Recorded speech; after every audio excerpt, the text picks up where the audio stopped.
yeah, let's get to some player performances. So let's touch on Bernardeschi. How do you feel about Bernardeschi's performance? And this was Bernardeschi's 100th appearance for Juventus. So what were your thoughts on him? I think defensively, he's really doing what's being asked of him. He's really pressing high. He's really causing some problems. I think that the Dybala goal had, he was involved in that pressing and kind of creating an issue for them to where we got the ball back and was able to get in the box for Dybala. But there's just something about him offensively when he has the ball at his feet. It's just, I don't know. I know he has quality. I mean, I've seen him play in the past in Fiorentina, and he's had some good games, but he's very hot and cold, which is really frustrating. But he's really doing a good job with this role that he's in now, where he will come in and play 60 minutes or so, and then have Douglas Costa come in for him. I really think that he needs a goal. I think he needs to get his confidence up because it's just not working for him. I think he tried a bicycle kick at one point.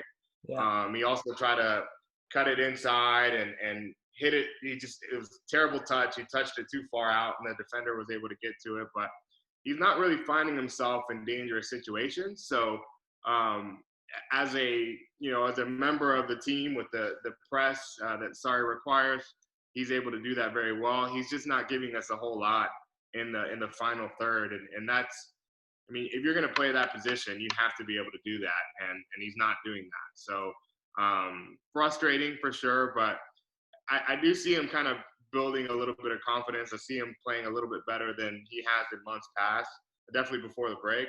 So that's good to see, but really need him to keep that up. And really need to see him beat a defender one-on-one and try to put those balls inside for Ronaldo and Dybala, so that because that's what you need out of that position. Douglas Costa can do that, but Bernardeschi can't, and that's really why he's kind of stuck in this spot where he can be a squad player, he can put in the minutes, but he needs more in order to be a starter on this squad. And I know that he is starting, but he's almost like a placeholder for Costa until he comes in. So it just it's frustrating. I mean, I could count on maybe one hand how many good games I've seen him play out of those 100, and that's just not good enough. Yeah, honestly, I think these past few matches, even this one, I was okay with Bernardeschi. I totally hear you on the final third there, because he had one instance where he should have cut into his left and he didn't, and he took it too deep and missed the net. I know the one he's cutting across goal, his touch kind of eluded him and it got cleared by the defender. But he does a lot of other things very, very well. He actually does link with Dybala when he's centrally pretty good. He does keep the width very well, and he does attack space. In this one, not so much, because I said the off the ball movement was the biggest thing I noticed in this one. We just weren't moving off the ball very well. But I feel like when he does that role properly, and what he's given us these past few matches, he makes it even better for Costa, because he is working the D quite a bit. He is physical. He's pretty quick and whatnot. And when he's making those runs and pressing the D back and whatnot and working them, I feel like he's at least taking quite a bit energy out of them for when Costa does come in there. I think as a 1-2, it works really good when you start Berna and then go to Costa. But is that enough to really keep a guy like, again, that you've mentioned, even if we factor in these last few performances, out of 100 puts you at a handful of good games. You know what I mean? So it's kind of, I feel the frustration there with them.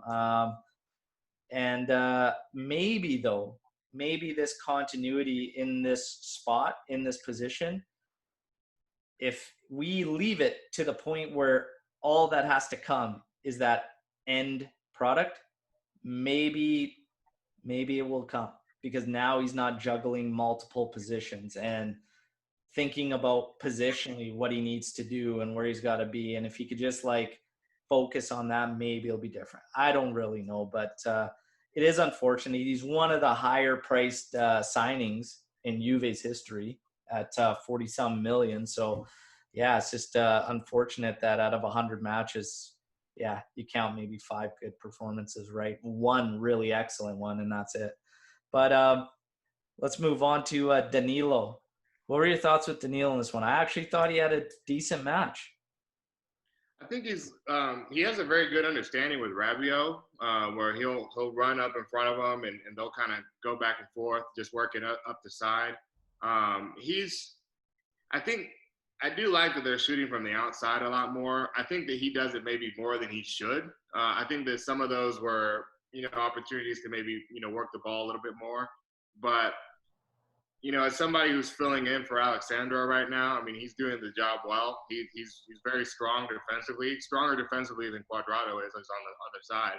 And he's always kind of where he needs to be. Even when he's going forward, he's always going to make it back to defend. So, is it somebody that you want to build a team around or that you want to make a starter all the time? Probably not. But as a substitute, somebody to fill in for not just Alexandro, but for Cuadrado as well, he's very good. And we don't have that many fullbacks. Obviously, it's a problem that we need to address. But he's somebody that can play the position and can be counted on in any kind of game. So need him, but he's just not the guy you want to have moving forward, in my opinion. Yeah. So speaking of Rabiot too, what was your take on Rabiot's performance? I think he's very good. I think that he's doing the defensive work that Matuidi was doing. I think he gives you a little bit more on the ball. He's able to move the ball around a little bit more, get in possession, kind of moving the play forward. I think that kind of like Bernardeschi, I think he needs like a confidence builder. I think he needs to get his first goal for Juve sooner rather than later. But yeah, I mean, he's made that position his. I mean, he's the Mezzala on the left side. I don't think that Matuidi should be going in when Rabiot's available. So yeah, I mean, he's going to build, and he hasn't had that much opportunity to play. So I don't think I should be judging him too harshly, but if this continues, if he keeps showing us what he's been doing for the last couple of games, I think that he's going to be a solid starter and a position that we don't have to address moving forward. I think that he really can play that role and just make it his own. Yeah, he's been getting better and better and better now, which is great. But yeah, just again, maybe just that continuity and yeah, we'll see how it plays out. Let's get to man of the match because I took some heat for this, but I want to know who your man of the match was. I'd say Matthias de Ligt has to be. He is so solid. I mean, he's much better than even my best expectations of him. I mean, the guy is he's everywhere, really breaking up plays, moving forward at the right times. He's not waiting for the play to come to him. He's really breaking up the plays as they're kind of building up. So just great. I mean, I want him to keep this up, and if he continues to improve like he has this year, he's going to be the best defender in the world in 2 years' time, probably. He's already kind of there. Like I was going to say he's probably top 10 right now, but he's going to be the top player here pretty soon. He's pretty damn close. VAR might force him to start playing with a straight jacket, but other than that, the guy's unbelievable. You can't hold it against him. I mean, he was in front of the shot. He was where he needed to be, and it's unfortunate the ref had it out for us. Yeah, he blocked a bunch of shots and whatnot. So I had de Ligt as well. Now, I took some heat because I didn't have Ronaldo as man of the match. I know that Juve official site and everything listed Ronaldo as the man of the match. And I got a bunch of stats thrown at me and whatnot. And I felt like Ronaldo was on an off match and that free kick kind of boosted him. But I still had him at a 7. Nobody was outstanding to me in this match. Okay, I thought we had maybe one guy on an absolute shocker. maybe 2, but Pjanic got subbed. But well, he wasn't even on a shocker. He was just subpar. Quadrado, I thought, was on a shocker, but scored that goal. Ronaldo, I thought, was on an off performance. I mean, they want to talk about the stats, chances created, all this. But when I watched the game, and I've watched it a couple times over because I thought, what did I miss? But I felt the same way. I felt like he was sulking, giving up on plays quite a bit where there was more potentially there. And people just want to throw bad passes. They're just like, oh, well, the team's not giving them good feeds and stuff like that. Well, you want to throw stats at us too, like an assist. I don't even credit him with an assist on that play. That's a natural ball progression. An assist is very clear. And I understand how the stats work and that they'll give it in terms of the last pass when a player scores. But you know what? There's a big difference between a standard pass, okay, and an assist. An assist is a direct pass that creates a scoring chance. And a player buries, that's an assist. You are assisting in a goal. When you make a standard pass, a routine pass, and that player still has to win a 1v1 to get a shot off, that's not an assist, in my opinion. Okay, so I didn't credit him with an assist. I thought he had an off match. Okay, did he get a few opportunities? Yeah, he cracked a couple shots right at Sirigu. He toe-tapped an opportunity to Bernardeschi that he tried to bike. He wasn't terrible, but he wasn't outstanding. That's where I'm getting at. In my opinion, he was not outstanding in this one. I had him at a 7 with that goal. I had Dybala at a 7 with his goal. I had De Ligt at 7.5. He gets my man of the match just because based on everything. But, Ronaldo, it's just, for me in this one, he was on off performance. That goal helped boost it. But I don't know. I saw a lot of frustration. I saw a lot of just, giving up on plays and whatnot. And, I'm not sure. I'm not always going by stats. I go by what I see. And I felt like the only time I felt like, wow, Ronaldo's picking up or getting stronger again was the same time Dybala was getting stronger. Costa was killing it. And that was when Torino was getting caught with massive gaps between midfield and defense. What was your take on Ronaldo's performance?